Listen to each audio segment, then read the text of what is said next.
Hellcat.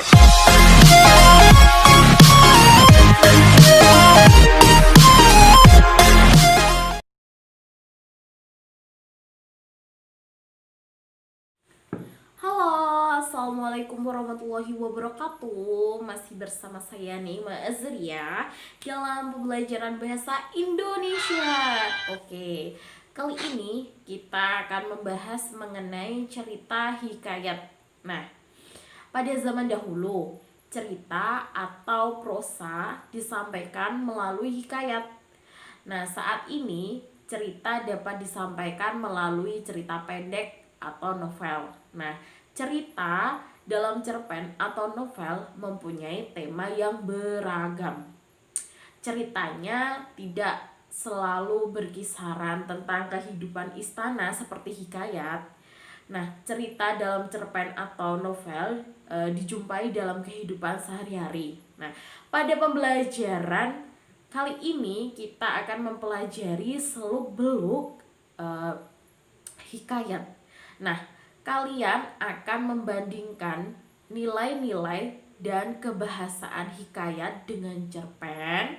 Selain itu, kalian akan mengkonversi hikayat ke bentuk cerpen. Kalian pasti penasaran kan seperti apa? Nah, untuk lebih lanjutnya, saya mempunyai contoh cerita hikayat.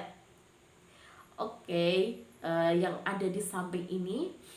Saya akan membacakan sinopsisnya cerita hikayat yang berjudul Hikayat Indra Bangsawan. Nah, hikayat ini menceritakan tentang dua putra raja kembar yang bernama Indra Bangsawan dan Syapri. Baginda Raja menguji siapa yang paling layak menjadi penggantinya. Ia kemudian menyuruh kedua putra kembarnya untuk mencari bulu perindu. Dalam perjalanan, keduanya terpisah karena hujan dan badai yang sangat besar. Syapri berhasil menolong Putri Ratnasari dan dayang-dayangnya yang ditawan Garuda. Akhirnya Syapri menikah dengan Putri Ratnasari. Di tempat lain, Indra Bangsawan sampai ke negeri Antah Berantah yang dikuasai oleh Buraksa. Raja Kabir, Raja Negeri Antah Berantah, membuat sayembara siapa saja yang dapat mengalahkan Buraksa akan dijadikan menantunya. Suatu hari, Syahperi datang dan menolong putri untuk mengalahkan Buraksa. Akhirnya Indra Bangsawan menikah dengan Putri Kemalasari setelah berhasil menangkap Buraksa. Nah, itu sinopsis dari hikayat Indra Bangsawan. Nah, dari teks yang saya bacakan sinopsisnya, kita bisa mengambil kesimpulan hikayat adalah karya sastra dalam bentuk prosa yang mengisahkan kehidupan keluarga istana atau kerajaan atau kaum bangsawan, orang-orang ternama, orang-orang suci di sekitar istana yang segala kesaktian, kemudian keanehan dan kemukjizatan tokoh. Nah, hikayat merupakan karangan yang berbentuk narasi. Narasi adalah wacana yang menceritakan peristiwa dalam kurun waktu tertentu. Nah, narasi biasanya berisi tentang fakta atau fiksi. Nah, struktur hikayat hampir sama dengan prosa yang terdapat ada unsur intrinsik dan ekstrinsiknya. Nah, kita kan telah membahas mengenai pengertiannya dari teks yang kita amati, kemudian kita bisa mengambil ciri-cirinya itu apa saja. Kemudian ciri-cirinya itu ada anonim. Nah, anonim itu hikayat yang tidak menyebutkan nama pengarangnya secara jelas. Kemudian ada istana sentris, hikayat yang menceritakan tokoh yang berkaitan dengan kehidupan istana atau kerajaan. Kemudian ada bersifat statis. Nah, cerita dalam hikayat bersifat tetap dan tidak banyak perubahan. Kemudian ada bersifat komunal, yaitu hikayat yang memiliki masyarakat umum. Kemudian ada menggunakan bahasa klise. Hikayat menggunakan bahasa yang diulang-ulang. Klise itu bahasanya yang diulang-ulang. Kemudian bersifat tradisional. Nah, hikayat bersifat meneruskan budaya, tradisi, dan kebiasaan yang dianggap baik. Lalu selanjutnya bersifat didaktis. Nah, hikayat bersifat baik untuk pendidikan moral maupun religius. Kemudian menceritakan kisah universal manusia. Hikayat menceritakan peperangan antara yang baik dan yang buruk dengan dimenangkan oleh yang baik, biasanya seperti itu. Kemudian terdapat kemustahilan dalam ceritanya. Selanjutnya menceritakan kesaktian seseorang tokoh. Nah, selanjutnya hikayat itu ada beberapa jenisnya.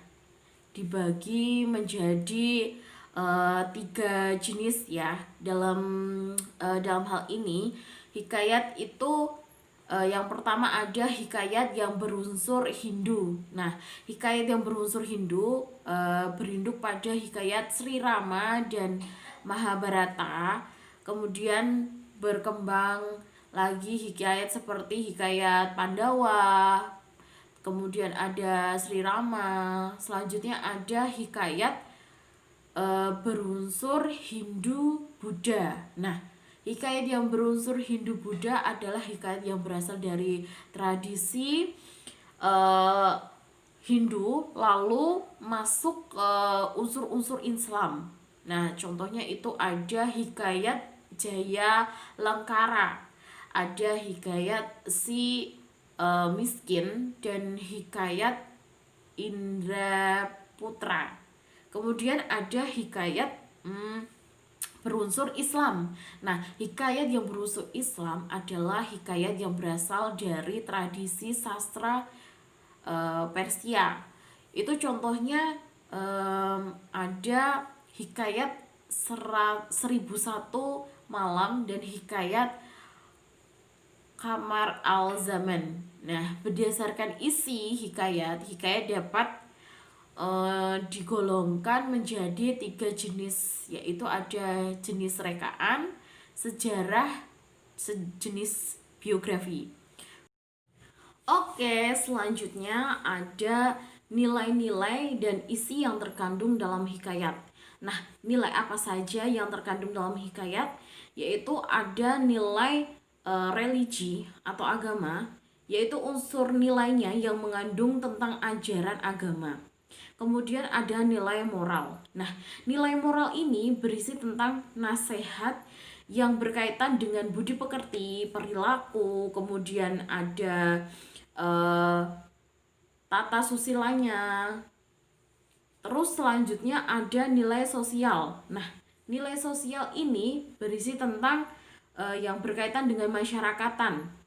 Kemudian nilai kepatuhan dan kepantasan dalam kehidupan sehari-hari. Selanjutnya ada nilai budaya. Nilai budaya itu nilai yang diambil dari kebudayaan yang berkembang secara turun-temurun dari masyarakat.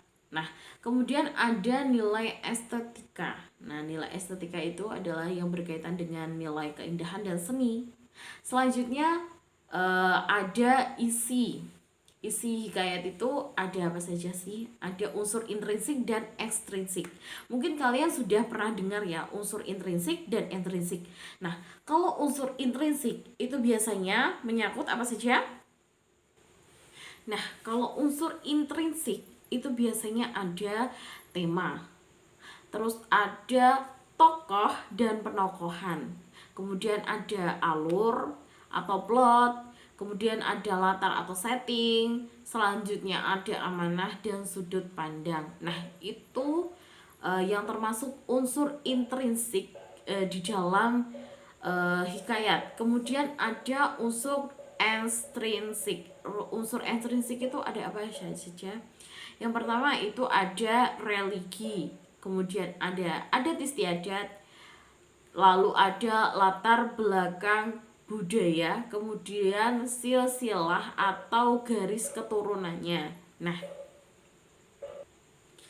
Nah, kemudian itu ada perbandingan nilai-nilai dan kebahasaan hikayat dan cerpen. Nah, karakteristik kebahasaan dalam hikayat itu ada penggunaan majas yang pertama. Kemudian ada penggunaan kata-kata arkais. Mungkin kata-kata majas sudah tidak asing bagi kalian. Majas itu apa? Nah, majas atau gaya bahasa adalah cara melukiskan sesuatu dengan jalan menyamakannya sesuatu dengan yang lainnya, seperti kayak kiasan. Nah, di dalam hikayat dapat ditentukan berbagai macam majas. Nah, majas yang pertama itu ada majas perbandingan majas perbandingan itu masih dibagi lagi menjadi beberapa. Nah, yang pertama itu dibagi menjadi majas alegori. Nah, majas alegori itu perbandingan suatu keadaan atau peristiwa dengan beberapa kiasan yang membentuk satu kesatuan. Seperti contohnya, otak manusia laksana mata pisau. Nah, semakin dipakai, semakin tajam dan membuatnya semakin disegani manusia. Jika dibiarkan tergeletak begitu saja, lambat laun akan tumpul, mengkarat, dan tidak bisa menyelau lagi. Itu majas alegori. Nah, yang suatu keadaan atau peristiwa dengan berbagai kiasan untuk membentuk satu kesatuan. Nah, selanjutnya itu ada majas asosiasi. Nah, majas asosiasi itu adalah perbandingan terhadap suatu benda, kemudian ada kondisi atau peristiwa sehingga muncul gambaran atau asosiasi terhadap keadaan yang sebenarnya. Seperti contohnya, tubuhmu sangat tinggi seperti pohon pinus yang tidak pernah ditebang. Nah, itu kayak perbandingan suatu benda. Kemudian ada eufemisme.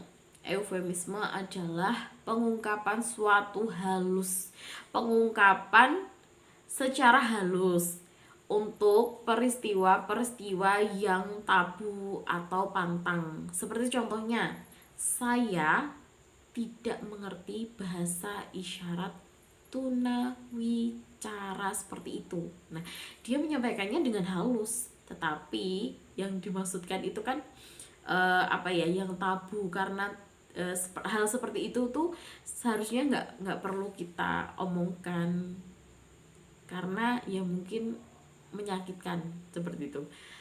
Kemudian ada hiperbola. Nah, hiperbola adalah pengungkapan yang berlebihan atau membesar-besarkan. Nah, kayak contohnya, setelah setengah mati berjuang, akhirnya soal ini dapat diselesaikan. Nah, ini tuh kayak kalimatnya itu seperti dilebih-lebihkan. Setelah setengah mati berjuang. Nah, itu kan kalimatnya seakan-akan dia mau mati, padahal cuma. Nah, karena materi yang saya sampaikan nggak cukup durasinya, kita lanjut ke part 2 ya. Untuk selanjutnya saksikan kelanjutannya di part 2 selanjutnya. Bye bye. Terima kasih. Assalamualaikum warahmatullahi wabarakatuh.